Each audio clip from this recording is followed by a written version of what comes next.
Halo guys, jumpa kembali dalam program Giving My Best bersama dengan saya, Pastor Fani Paendong.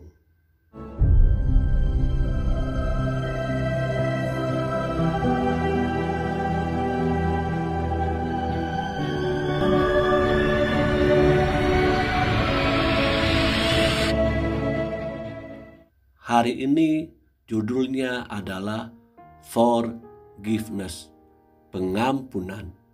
Mari sebelum kita diberkati lewat firman Tuhan, kita tundukkan kepala, kita berdoa.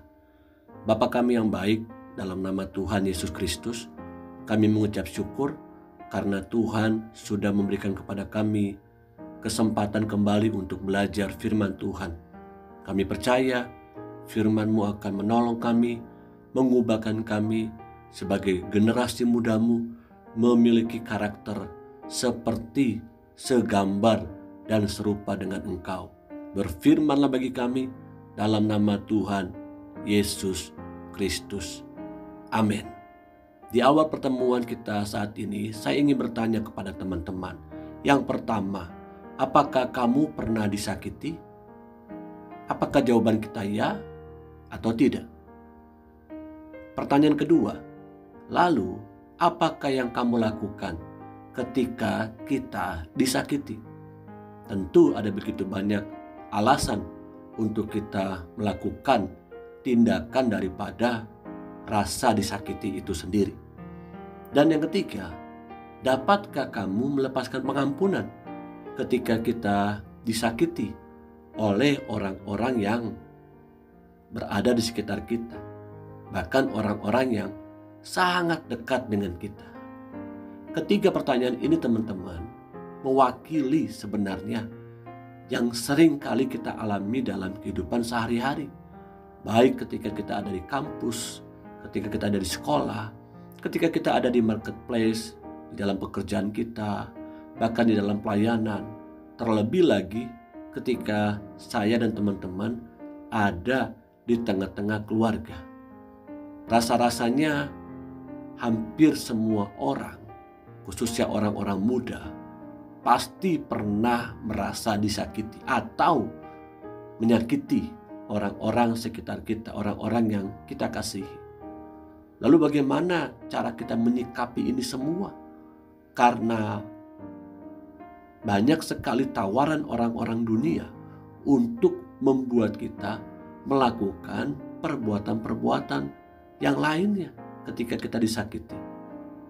Yesus pernah mengalami disakiti oleh murid Yudas Iskariot, di mana Yudas Iskariot itu menjual Yesus. Wow, ini bukanlah perkara yang mudah teman-teman ketika kita disakiti oleh orang yang sangat dekat dengan kita. Bahkan juga orang-orang yang kita percayai. Bahkan Yesus juga pernah disakiti, disangkal oleh muridnya sendiri, yaitu Petrus. Tak kala Petrus menyaksikan di mana Yesus ditangkap, lalu bertemu dengan orang banyak, bertemu dengan seorang anak kecil, bahkan dengan seorang perempuan, sampai ayam berkokok 3 kali, Petrus sudah menyangkal Yesus 3 kali. Yang pertama kita melihat di sini, melepaskan pengampunan terlebih dahulu sebelum kita memohon ampun kepada Allah. Injil Matius pasal 6 ayat 12 katakan, "Dan ampunilah kami akan kesalahan kami, seperti kami juga mengampuni orang yang bersalah kepada kami." Tentu kita sering sekali berdoa memohon ampun kepada Bapa di sorga.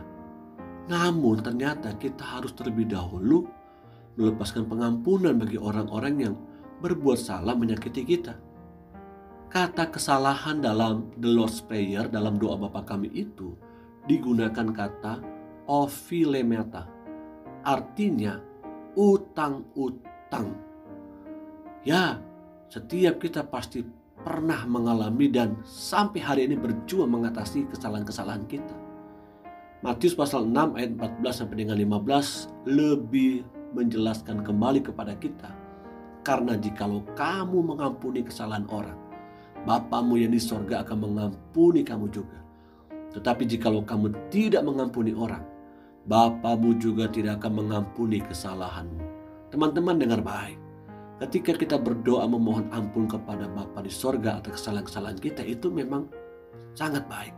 Namun jauh lebih baik, sebelum kita memohon ampun kepada Bapa di sorga, kita terlebih dahulu melepaskan pengampunan buat orang-orang yang sudah menyakiti kita. Ya, memang tidak semudah kita berbicara melepaskan pengampunan. Mungkin kita punya alasan, wah Kak, terlalu sulit untuk saya bisa mengampuni orang tua saya yang sudah menyakiti saya, yang sudah membuang saya. Terlalu sulit Kak untuk saya melepaskan pengampunan kepada pacar saya atau kepada sahabat saya. Mungkin ada beberapa di antara kita harus kehilangan pekerjaan, harus kehilangan orang-orang yang kita kasihi, karena ada orang-orang yang sudah berbuat menyakiti kita. Rasa sakit itu mungkin sampai hari ini masih kita simpan di dalam hati kita. Bahkan ketika kita melihat orang tersebut, rasa-rasanya kita pengen berbalik arah. Bahkan bukan hanya itu, ketika ada orang lain pun mungkin menyebut nama orang-orang yang sudah menyakiti kita, rasa-rasanya kita juga ingin membalasnya dengan kejahatan. Dendam yang begitu besar yang kita simpan selama ini karena kita sulit untuk bisa melepaskan pengampunan. Lepaskanlah pengampunan supaya kita pun mendapatkan pengampunan dari Bapa di sorga. Yang kedua, mengampuni tanpa limit waktu. Matius 18 ayat 21 sampai dengan 22. Kemudian datanglah Petrus dan berkata kepada Yesus, Tuhan, sampai berapa kali aku harus mengampuni saudaraku jika ia berbuat dosa terhadap aku? Sampai 7 kali? Yesus berkata kepadanya, bukan, aku berkata kepadamu bukan sampai 7 kali, melainkan sampai 70 kali 7 kali. Apa artinya? Bukan secara literal, secara matematika kita bisa menjawab 70 kali 7 kali. Tapi ini mengandung satu rema, satu pesan, arti yang sangat dalam. Mengampuni tanpa limit waktu. Bagaimana kita bisa melepaskan pengampunan? Ingat baik-baik, kita sudah mendapatkan pengampunan terlebih dahulu dari karya salib Kristus. Amin. Karya salib Kristuslah menjadi sebuah reason, menjadi sebuah alasan untuk kita melepaskan pengampunan buat siapa saja yang sudah menyakiti kita. Kita tidak punya dasar yang kuat untuk bisa mempertahankan bahwa saya punya alasan untuk saya tidak mengampuni dia, Kak. Karena begitu berulang-ulang kali dia menyakiti hati saya. Ingat teman-teman, dalam firman Tuhan bagian lain katakan Efesus 4 ayat 26. Apabila kamu menjadi marah, janganlah kamu berbuat dosa. Janganlah matahari terbenam sebelum padam amarahmu. Bolehkah kita marah? Boleh. Tapi marah kita tidak boleh sampai berlarut-larut menjadi sebuah kemarahan, bahkan menjadi sebuah kebencian, dan akhirnya kita pun sulit untuk bisa melepaskan pengampunan bagi orang-orang yang sudah menyakiti kita, yang sudah merugikan kita, bahkan mungkin sudah menikung kita. Wah, celaka bagi kita kalau kita membiarkan diri kita untuk dihantui, diikat oleh amarah, oleh rasa dendam, oleh rasa benci. Maka ada orang-orang yang tidak bisa lepas dari kemarahan sampai akhirnya gelap mata, sampai membunuh, sampai berulang-ulang kali rasa dendam itu dilampiaskan supaya orang-orang yang menyakiti dirinya itu terluka, bahkan mungkin sampai rugi dan kehilangan nyawanya. Saya berdoa teman-teman kita tidak seperti itu. Tapi kita terus lepaskan pengampunan buat orang-orang yang sudah menyakiti kita. Sampai berapa kali? Tidak ada batas waktunya teman-teman. Yang ketiga, dengan mengampuni ibadah dan doa kita tidak akan terhilang. Matius 5 ayat 23 sampai dengan 24. Sebab itu jika engkau mempersembahkan persembahanmu di atas mezbah dan kau teringat akan sesuatu yang ada dalam hati saudaramu terhadap engkau, tinggalkanlah persembahanmu di depan mezbah itu dan pergilah berdamai dahulu dengan saudaramu, lalu kembali untuk mempersembahkan persembahanmu itu. Akan menjadi sebuah kesia-siaan setiap ibadah kita, penyembahan kita, pemberian kita kepada Tuhan ketika kita masih menyimpan kesalahan-kesalahan orang yang tadi dikatakan sudah menyakiti kita, sudah mengecewakan kita. Karena Tuhan muak, Tuhan benci. Kita mengatakan kita mengasihi Tuhan, kita mencintai Tuhan, tapi sesama kita tidak bisa lepaskan pengampunan, tidak bisa mengasihi mereka. Markus 11 ayat 25 dalam terjemahan baru katakan begini, dan jika kamu berdiri untuk berdoa, ampunilah dahulu sekiranya ada barang sesuatu dalam hatimu terhadap seseorang, supaya juga Bapamu yang di sorga mengampuni kesalahan-kesalahanmu. Dalam terjemahan sederhana TSI, saat kamu meminta sesuatu dalam doa, periksalah dirimu sendiri. Kalau kamu sakit hati kepada seseorang, maafkanlah orang itu, supaya Bapamu yang di surga juga mengampuni semua kesalahan. Jelas, semua doa-doa kita akan terhilang ketika kita tidak melepaskan dan membereskan hati kita ini yang hitam pekat, dosa, karena kebencian, karena sulit untuk melepaskan pengampunan. Teman-teman, dengar baik-baik. Ketika kita tidak melepaskan pengampunan buat orang-orang tersebut, maka sesungguhnya kita juga tidak akan mendapatkan pengampunan dari Bapa di sorga. Bahkan berkat Tuhan pun terhambat karena kita menyimpan dosa itu. Karena kita tidak mau membereskan hati kita. Saya percaya bahwa beberapa di antara teman-teman yang saat ini mengikuti program Giving Bebas, bahkan mendengarkan firman Tuhan, Tuhan sedang berbicara dalam hatimu, dalam hidupmu. Ada yang belum engkau bereskan, ada yang engkau belum lepaskan pengampunan. Mungkin ayahmu, mungkin ibumu, mungkin kakak atau adikmu, atau mungkin juga teman kerjamu, teman sekolah kampusmu, rekan bisnismu, atau mungkin sesama pelayan Tuhan. Siapapun saudara, siapapun teman-teman hari ini, ayo bereskan di hadapan Tuhan, supaya apa yang kita lakukan untuk melayani Tuhan dan pekerjaannya tidak sia-sia. Saya teringat dalam sebuah artikel, satu kali Paus Yohanes Paulus II, pemimpin agama Katolik ini sedang melakukan sebuah kunjungan ke sebuah negara. Namun dalam kunjungannya ternyata dia ditembak oleh seorang yang bernama Mehmet Ali Akça.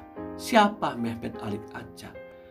Mehmet Ali Akça adalah seorang pembunuh berkebangsaan Turki asal Kurdi yang membunuh wartawan sayap kiri Abdi tanggal 1 Februari 1979. Lalu kemudian menembak dan melukai Paus Yohanes Paulus II tanggal 13 Mei 1981. Setelah ia melarikan diri dari penjara di Turki.